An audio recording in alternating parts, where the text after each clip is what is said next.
handyman Hermosa Bataan. Ako po si Russell Bantolino at ang demo ko po ngayon ay cordless. So, gusto ng customer dahil hindi siya nangangalawang, stainless 304 and solid brass ang mechanical.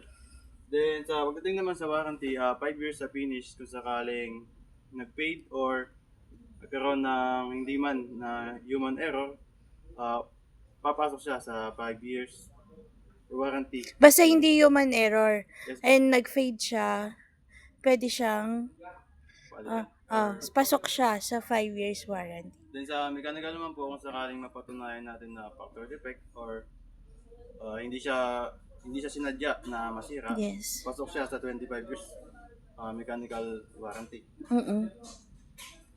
Then, meron tayong two types of doorknob. Meron tayong cylindrical and tubular. Yung Yes. tubular natin is yung nata-twist. Then yung cylindrical natin yung pinupush. Yes. Sa likod. Pakita mo yung likod para mas makita nila. So, ito is Tubular tubular. O, maghanap ka ng isang cylindrical natin.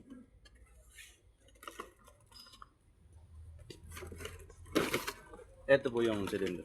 So, makikita, dyan mapapansin na yung pagkaibahan ng dalawa. Okay mo? Ang cylindrical po, yung bilog po yung loob.